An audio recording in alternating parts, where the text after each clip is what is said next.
Hello everyone, welcome to my mini blog. কেমন আছো সবাই? আমি তো বেশ ভালোই আছি। তো আজকে চলে এসেছি তোমাদের জন্য আরও একটি নতুন মিনি ব্লগ নিয়ে। তো আমি রেডি হয়ে নিচ্ছি, তার কারণ আমি যাবো একটুখানি পার্লারে যাব আইব্রোটা করানোর জন্য। যেহেতু বাড়ির পাশেই পার্লার আছে, তো সেখানেই যাব, ওই জন্য নর্মাল একটা ড্রেস পরেই যাচ্ছি। তো তার আগে তোমাদেরকে দেখাই, দেখো আমি হেয়ার কাট করেছি। আমি সবসময় পার্লারে গিয়েই হেয়ার কাট করি, আর আগে আমার পিসি কেটে দিত, ছোটো পিসি। তো এখন ছোটো পিসিও নেই, আর পার্লারে গিয়ে হেয়ার কাট করারও সময় নেই। তো আমি ভাবলাম যে আমি নিজে নিজেই একটু হেয়ার কাটটা করে নিই। আর আমি তো এই কাজগুলো করি, আইব্রো করা বলো, মেকআপ, হেয়ার কাট, এগুলো তো আমি নিজেও করি, বাট নিজের হেয়ার কখনো কাটিনি।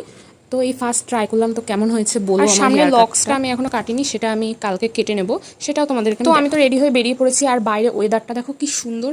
আর এখন বাজে 8:30 রাত, আর বাইরেটা আমি বুঝতে পারছি না আকাশটা যে এরকম কেন হয়ে রয়েছে। তোমরাও তো দেখছো, দেখে আমাকে একটু বলো যে কেন এরকম, মানে একদিকে আলো হয়ে রয়েছে আকাশটা, আর একদিকে পুরো অন্ধকার। আমি বুঝতে পারলাম না যে কেন এরকম হয়ে রয়েছে। চাঁদও দেখতে পাচ্ছি না, মেঘলা ওয়েদার পুরো, তো জানি না কেন। বাট বাইরে খুব সুন্দর হাওয়া দিচ্ছে, ঠান্ডা ঠান্ডা, তো ওয়েদারটা তো বেশ খুব সুন্দর। আর আকাশটা দেখে মনে হচ্ছে একদিকে যে সবে সবে যেন সন্ধ্যা হয়েছে, দিনের মতো লাগছে, আর একদিকে রাত, মানে খুবই সুন্দর। আর হেঁটে হেঁটে তো যাচ্ছে, আর আমার বাড়ির পাশেই একদম পার্লার। আর এই পার্লারে আমি কখনো যাই না, আমি যাই হচ্ছে যে পার্লারে যাই সেই পার্লারেই আমি কাজটা শিখেছি। তো সেই পার্লারেই আমি সবসময় যাই আমার আইব্রোটা করার জন্য। কিন্তু এখন আমার টাইম হচ্ছে না একদমই যে আমি অতটা দূরে যাব, কারণ সেই পার্লারটা অনেকটাই দূরে। তো সেই জন্য আমি ভাবলাম যে আমি কাছাকাছি আমার বাড়ির পাশে আছে সেই পার্লারেই আমি করে নিই। তো আমি তো চলে এসেছি পার্লারে, দেখতেই পাচ্ছ, আর বসে পড়েছে আইব্রো করার জন্য। আর এই পার্লারে আজকে যা কাণ্ড হলো কি বলবো, আইব্রো করতে গিয়ে এরকম কাণ্ড হয়তো বলাটা ঠিক না, কিন্তু না বলেও পারছি না। ওরা ফার্স্টে, আমি তো গিয়ে বসলাম, ফ্যানও ছাড়েনি, ঠিক আছে মনে নেই হয়তো, বাট লাইটটাও জ্বালায়নি।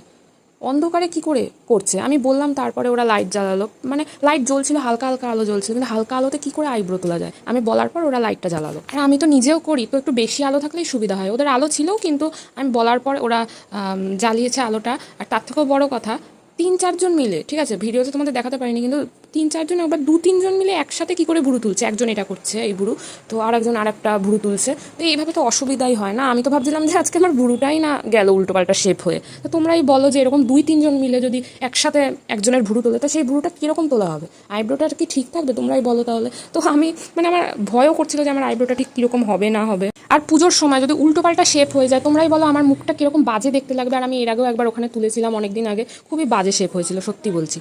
তো যাকগে, ভয়ে ভয়ে তো তুলে এসেছি, বাট আমি এই পার্লারে আর কখনো যাচ্ছি না। আমি যেখানে তুলি সেখানেই যাব, সে আমার যত দূরই হোক, আমার টাইম থাকুক না থাকুক, আমি গেলে ওখানেই যাব। কারণ এইভাবে 3-4 জন মিলে একসাথে একজনের ভুরু তোলা মানে বুঝতেই পারছো কী হতে পারে। তো যাকগে, কোনো রকম একটু ঠিকঠাক হয়েছে ভুরু তোলাটা, খুব খারাপ হয়নি, বলবো না যে খুব বাজে তুলেছে। বাট এরকম 3-4 জন মিলে না তোলাই ভালো, আমার এটাই মত। আর কথা